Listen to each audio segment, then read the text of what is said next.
네, 안녕하십니까. 언리얼 PD. 이번 시간에는 네트워킹 기초 개념 세 번째, Role and Authority. 이것도 말이 좀 어렵죠. 근데 별거 아닙니다. 그, 이분이 또 별거 아니라고 사기치네.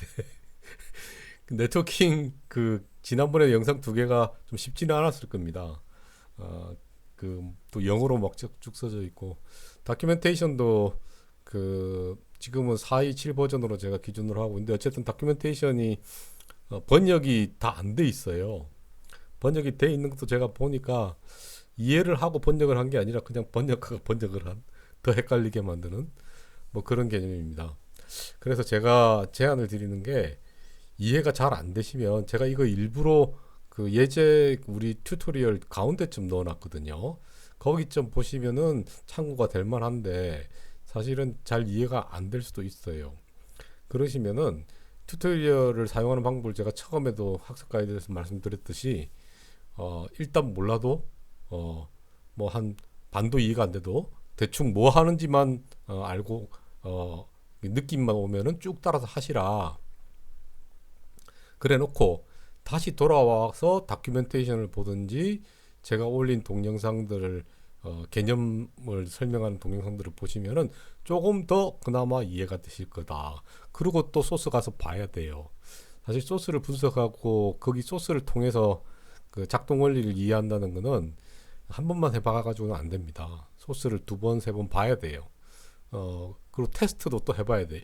이게 이런가 싶어서 들어가서 그 개념을 정확하게 하려면 끊어서 이게 맞나, 내가 생각한 게 맞나 그 확인을 해보려면은 테스트를 또 해봐야 돼요. 그리고 또 기초 개념 동영상도 참고하시고 왔다리 갔다리 하시면서 이거 보고 저거 보고 이 생각 저 생각 하면서 이리 굴려보고 저리 굴려봐야 그때야 어느 정도 감이 옵니다. 쉬운 건 아닙니다 사실. 그래서 이거 이번 그 세 번째 네트워킹 관련 영상도 한 번에 이해가 안 되시면 덮어놓고 또 예제를 쭉 따라 하세요. 튜토리얼을 쭉 따라 하시고 중간쯤에 와서 보셔도 되고 생각나면 다 해놓고 와서 보셔도 되고 여러 번 왔다 갔다 하면서 보시고 또 궁금한 건 만들어 놓은 예제 가지고 끊어서 테스트 해봐야 돼요. 거기다가 뭐 집어넣어서 이걸 끊으면 어떻게 되나? 내 생각이 맞나? 내가 세운 가설이 내가 이해한 게 맞는지 틀리는지 그거를 만들어 놓은 소스를 가지고 테스트를 해보셔야 그래야 확신이 서게 됩니다. 자, 어쨌든 진행해 보겠습니다. 얘도 뭐 롤앤 어토리티가 말은 어려워서 그렇지 서버 쪽하고 클라이언트 쪽하고 혹은 또 클라이언트끼리도 같은 것들이 다 복사가 돼 있잖아요. 같은 패키지를 설치를 하니까 게임을 그러면 그 같은 거를 복제를 하는 게 우리가 이전 시간에 레플리케이션이라고 배웠잖아요. 그 복제하는 권한이 어느 쪽에 있냐라는 거예요. 권한이라는 말이 뭐냐면 서버에서 클라이언트로 복사를 해주는 게 기본입니다. 일단은 어 근데 클라이언트에 있는 거는 얘가 복사를 해가도록 허락을 하죠. 서버가 복사를 해가도록 허락을 하죠. 그러니까 엎어 쓸 수 있는 지우고 다시 쓸 수 있는 권한은 권력이 좀 세죠. 그런데 그냥 복사값만 해가라 이거는 지울 권한은 없죠. 뭐 그런 것들을 어느 쪽에서 결정하느냐 이런 얘기가 되는 겁니다. 이거 윈도우 서버나 뭐 리눅스 서버나 똑같은 겁니다. 서버 클라이언트를 좀 다뤄보셨던 분은 근데 여러분 지금 쓰시고 있는 윈도우 10이나 11도 다 서버 클라이언트 개념이 있거든요. 그래서 파일 이제 다른 원격 컴퓨터하고 파일 복사하고 그럴 때 사용자에게 권한 다 주는 거 있습니다. 읽기, 쓰기, 모든 권한 뭐 그런 거 있죠. 이거 똑같은 겁니다. 다른 거 아닙니다. 다만 이제 게임이 이제 실행되는 거는 아까도 이전 영상에서도 말씀드렸지만은 파일이 있는 존재하는 상태가 하드디스크에 있는 상태가 아니라 이게 실행되고 있는 상태이기 때문에 뭐로 돼 있다? 오브젝트 실행 대상이 돼 있는 상태라는 게 틀립니다. 그러면 이제 메모리로도 돼 있는 상태죠. 메모리라는 거는 뭐 램 메모리든 비디오 메모리든 하드디스크가 아니라 프로그램이 실행되니까 램이나 이런데 그러니까 프로그램 끝나면 지워지는 메모리, 그죠? CPU가 직접 접근하는 메모리, 뭐 어려운 말로 뭐 힙이니 스택이니 그런 것들입니다. 그러니까 우리가 OOP를 배우는 게 굉장히 중요해요. 그냥 일반 화일은 또 똑같은 읽기 쓰기 권한이지만은 일반 화일은 항상 그냥 하드디스크 상에 존재해요. 그런데 우리가 프로그램을 설계하고 프로그램을 짜고 그게 프로그램을 컴파일해서 런 시킨다는 말은 그 하드디스크에 있는 데이터를 메모리로 갖고 올라와서 지금 얘가 실행 대상이 되는 걸 우리가 오브젝트로 그랬잖아요. 그러니까 그 오브젝트로 되어 있는 상태의 녀석을 읽고 쓰는 권한인 겁니다. 그게 다릅니다. 여기서는 주로 이제 게임이니까 게임에서는 화면에 보이는 월드에 보이는 놈들이니까 그걸 이제 액터라고 합니다. 액터는 전부 다 오브젝트겠죠. 자, 그럼 이제 한번 보실까요?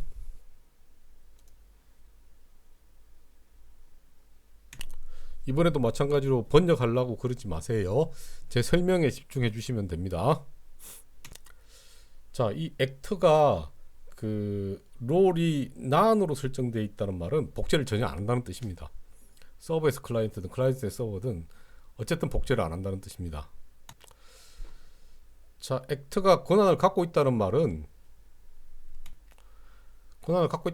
자기 걸 복사해서 다른 머신에다가 덮어 쓸 수 있다, 오버라이트 할 수 있다, 그 얘기입니다.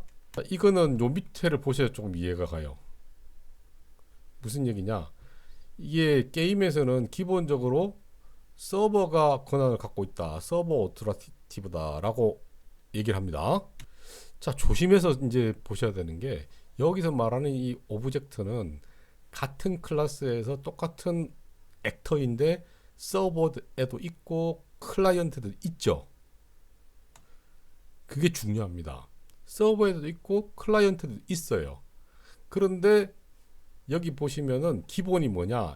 기본적으로 디폴트 모드가 서버가 어소라티브다 라는 말을 합니다. 이게 무슨 말이냐면은 클라이언트가 서버에 있는 액터를 덮어 쓰지 못한다는 뜻이에요. 서버에 있는 액터가 변경된 사항을 똑같은 액터입니다. 똑같은 액터예요. 두 개 이름도 같고 똑같은 클래스에서 만들어진 오브젝트예요. 그거를 서버 상태가 변경이 되면 변경된 거를 클라이언트 상태에다 쓸 수는 있지만 클라이언트는 서버에다가 못 쓴다는 얘기입니다. 요거를 이해하시면 이 오소리티라는 말을 이해할 수 있습니다. 오소라티브다, 권한이 있다, 그런 얘기입니다. 그래서 이 액터가 오소라티브 하다는 말은 기본적으로 디폴트 값은 서버에서 클라이언트로, 클라이언트에서는 서버로 쓰지 못한다는 얘기죠. 이렇게 오소리티라고 적는 순간 서버 오소라티브가 디폴트 값으로 설정된다는 얘기입니다. 됐죠? 예. 그 다음이 simulated proxy, 이거는 뭐냐면요, 요거하고 두 개를 비교해서 이해하시면 됩니다. 요거는 autonomous proxy, 요 두 개가 어떻게 차이 나는지만 아시면 됩니다. 자, 그러면 simulated proxy 전에 autonomous proxy부터 설명을 하면 이해가 더 잘 될 겁니다. 이 autonomous proxy는 뭐냐면요, 플레이어 캐릭터의 체력을 생각해 봅시다. 총을 맞으면 떨어져야 되죠. 총을 누구한테 맞아요? 다른 플레이어한테 맞잖아요. 그건 누구한테서 와요? 서버 쪽에서 오잖아요. 그러니까 서버가 이 현재 자기 플레이어의 값을 바꿔요. 바꾸는데 내가 맵을 돌아다니면서 약을 먹으면 나도 체력을 다시 올릴 수 있죠. 그 양쪽에서 쓸 수 있는 겁니다. 양쪽에서. 그러니까 플레이어가 마음대로 로컬리 그죠? 자기 머신에서 값을 바꿀 수 있는데 그거를 서버가 필요에 따라서 다시 엎어 쓴다는 얘기예요. 그러니까 수시로 서버 클라이언트 양쪽에서 값을 바꿀 수 있는 게 오토노머스 프락시입니다. 그럼 반면에 이건 뭐냐? 시뮬레이티드란 말은 서버를 시뮬레이션 한다는 뜻이에요. 서버를 모방한다는 뜻이죠. 클라이언트는 손을 못 댑니다. 서버에서만 손을 댑니다. 이게 어떤 경우냐? 여기 프로젝타일이라고 있죠. 요것만 제가 설명을 드려볼게요. 총알이 날라와요. 내가 그 총알 방향을 바꾸거나 그 총알이 날라오는 걸 안 날라오는 걸 못 바꾸죠. 이거는 그냥 서버에서 주는 대로 작동한다는 뜻입니다. 서버에서 계속 데이터를 엎어 써주는 겁니다. 어때요? 간단하고 쉽죠? 그런 것들이 아이템, 아이템이 있다 없다, 사라졌다, 남이 먹었다 안 먹었다, 그건 내가 컨트롤할 수 없어요. 내가 먹으면 먹는 거지만은 남이 한 거는 내가 컨트롤할 수 없어요. 서버에서 오는 거는. 그죠? 그 내가 먹는 경우는요. 내가 먹었다고 서버에 신호 보내면 서버가 판단해서 먹었는지 안 먹었는지 결정하는 거는 서버에서 결정을 해요. 최종적으로 이게 이 아이템이 나에 의해서 먹혔다 안 먹혔다를 결정하는 거는 서버에서 시뮬레이트 돼요. 그러니까 이건 내 마음대로 할 수 있는 게 아니라는 거지. 그래야 게임이 보안이 유지가 되겠죠. 내 마음대로 할 수 있으면 서버가 이 아이템이 사라지고 안 사라지고를 결정 안 해주고 내가 마음대로 할 수 있으면 먹고 또 먹고 또 먹고 그럴 수도 있어요. 그래서 그거는 그 게임 플레이의 보안이 유지가 안 된다는 뜻입니다. 그래서 그런 것들은 전부 뭐에 의해서 결정된다? 서버의 데이터에 의해서만 결정된다. 서버의 값을 가져오기만 합니다.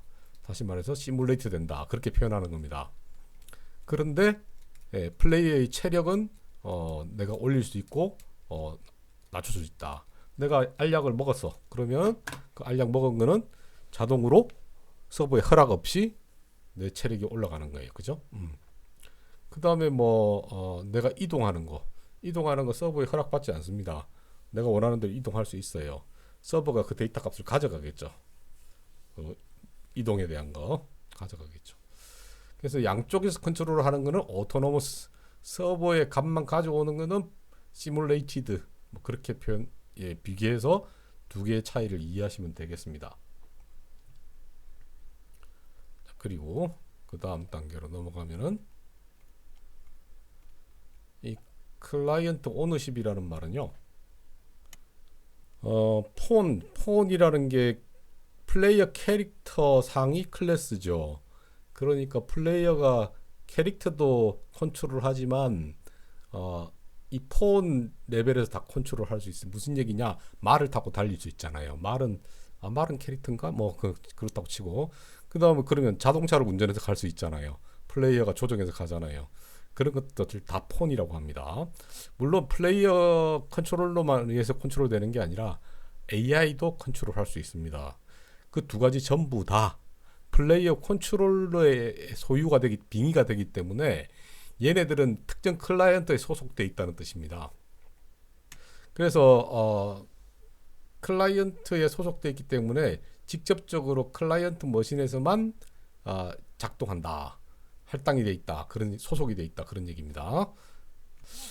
여기 위에 있는 이 내용들은 설정들이나 이 값들은 전부 블루프린트로도 다 설정이 됩니다. 물론 C++에서도 설정이 되지만 블루프린트로 다 설정이 되는 것들입니다. 가끔 여기 보시면 C++ 펑션 네임들을 이렇게 언급하기 때문에 혹시나 이거 C++ 아니면 안 되지 않냐, 그건 오해고요. 여기 보시면 블루프린트로도 다 설정되게 되어 있습니다. 그런데 이 주의사항이 뭐냐면은 여기 보시면 컨스트럭터에서 로컬리 컨트롤들을 설정하지 말라라는 얘기거든요. 뭐냐면은 여러분 예제 튜토리얼 따라가다 보면 이제 각 플레이어 컨트롤러가 하나씩 플레이어마다 할당이 되죠. 그런데 그 플레이어 컨트롤러가 할당이 되는 게 블루프린트 이벤트 그래프 안에서 할당이 돼요. 이 컨스트럭트라는 거는 C 언어에서는 생성자라고 하죠. 우리말로 클래스가 호출돼서 객체로 호출되는 순간 실행하고 객체에서 해제돼 가지고 그냥 클래스로 돌아가는 순간 사라지는 기능입니다. 그러니까 그 객체가 살아있는 동안 항상 작동을 하겠죠. 그런데 언제 시작되냐? 컨스트럭트는 블루프린트나 C++이나 마찬가지로 컨스트럭트에서 생성된 이후부터 이 컨트롤러가 어사인 된다는 얘기예요. 그러니까 어느 플레이어가 이거를 이 폰을 컨트롤할 건지가 할당이 되기 때문에 할당되기 전에 로컬리 컨트롤드라는 걸 설정하는 게 의미가 없다라는 겁니다. 로컬리라는 말은 어느 특정 머신이죠. 8명의 플레이어가 있으면 그 중에 하나인데 그 플레이어 컨트롤러가 설정이 되어 있지 않은 상태에서 로컬이라고 해주는 게 의미가 없다라는 얘기입니다. 말이 좀 어렵나? 저거랑 비슷해요. 거꾸로 그 반대 케이스가 노드를 어떻게 만드냐면 블루프린트 이벤트 그래프 안에다가 어, 자기 자신을 디스트로이 스폰 받는 말이죠. 그거는 오브젝트에서 해제하는 거죠. 디스트로이를 해놓고 그 뒤에 메시지를 이걸 내보내 그러면은 그 블루프린트 안에 메시지 내보내는 거를 디스트로이 한 뒤에 넣어놨기 때문에 걔는 그걸 작동할 수가 없는 거예요. 그거나 마찬가지죠. 그러니까 로컬리 컨트롤드라는 거를 설정을 할 때는 플레이어 컨트롤러가 할당이 되고 난 뒤에 해줘야 된다라는 거죠. 그것만 주의하시면 되겠네요. 그 다음에 이 렐러번스인가 뭐 스트레스 강세가 어딘지 모르겠다. 연관성이라는 뜻이죠. 그 다음에 프라이어리티 우선순위 이런 말인데 이거 조금 말이 어렵긴 하지만 연관성이라는 건 이런 경우입니다. 보이지 않는 곳에 있는 액터의 변화를 뭐 다른 몹이나 다른 그 캐릭터들의 변화를 굳이 데이터를 전송할 필요가 없겠죠. 카메라가 이쪽 보고 있는데 뒤에 있는 놈은 전송할 필요가 없다는 얘기죠. 뭐 이런 경우도 있을 수 있죠. 내가 카메라 앞쪽을 보고 있는데 적들이 나를 탐지할 수 있는 그런 게 있다고 칩시다. 앞쪽 뒤쪽 상관없이 적이 있는데 어느 일정 거리 안에 들어온 플레이어를 탐지해서 공격을 해라. 뭐 그런 기능을 갖고 있는 AI가 있다고 칩시다. 걔는 자기 탐지 거리 밖에 있으면 있는 캐릭터는 데이터를 보낼 필요가 없잖아요. 그죠? 걔네들은. 그런 거를 이제 연관성이라 그럽니다. 그러니까 보낼 필요가 있느냐 없느냐가 결정하는 거죠. 그 다음에 프라이오리티는 얼마나 우선해서 보내야 되느냐 그런 거죠. 총 게임에서는 당연히 총을 어디다 겨눠가지고 쏘았다가 중요해지고 내가 어느 위치에 있느냐가 중요하죠. 그 위치에 있지 않으면 총알이 날라와도 맞았는지 안 맞는지 판정이 정확하지 않아지는 거죠. 그러니까 위치 값은 정밀하게 자주 보내야 되는 경우고 그렇게 되겠죠. 그 외에 뭐 그렇지 중요하지 않은 뭐 애니메이션 동작 같은 건 아예 아마 레플리케이션을 안 합니다. 안 하겠지만 그 로컬에서만 돌아가면 되니까 시각적인 거는 거의 그렇게 레플리케이션 안 한다고 보시면 돼요. 근데 중요하지 않은 데이터들 뭐 어떤 게 있을까? 여기 얘가 있네요. 단순한 예인데 폰이나 플레이어 컨트롤러 이거는 그죠? 플레이어 컨트롤러는 그 각 플레이어가 움직임 그 다음에 게임 플레이 조작한 값이 여기 다 들어가니까 이거는 프라이어리티가 3.0 숫자로 그 다음에 다른 액터들 뭐 전등 들어와 있는 게 있을 수도 있고 뭐 소리 내는 놈도 있을 수 있고 그 다음에 폭탄도 있을 수 있고 이런 일반적인 액터들은 1.0 숫자가 높을수록 중요도가 더 빨리 자주 보내겠죠. 그죠? 데이터를 전송을 하는 빈도나 우선순위가 먼저 간다는 얘기입니다. 이 데이터들이. 그 다음에 바리어블 레플리케이션은 따로 다시 언급할 필요가 없겠죠. 모든 변수는 레플리케이션 설정만 하면 다 복제가 됩니다. 그 다음에 이 랩 노티파이는 아까도 잠깐 언급을 드렸었는데 이전 영상에 언급했나요? 변수 값이 변하면 발생하는 이벤트입니다. 잠시만요. 네, 그 랩 노티파이는 변수가 값이 변하면 이걸 하라라는 이벤트를 발생시키는 겁니다. 그러니까 이거를 권장을 해요. 이거를 그러니까 가격이 싸게 맥힌다는 뜻이에요. 이걸 쓰는 게 뭐에 비해서 RPC를 쓰는 게 리모트 프로시저 콜 이벤트 콜이죠, 그죠? 런온 서버, 런온 클라이언트 빨간 노드 그거 쓰는 것보다 변수가 변화되면은 뭘 해라라고 이벤트를 발생시켜서 처리를 하는 게 훨씬 낫다라는 게 이 얘기입니다. 대망의 프로듀서 콜은 다음 시간에 하도록 하겠습니다. 수고하셨습니다. 감사합니다.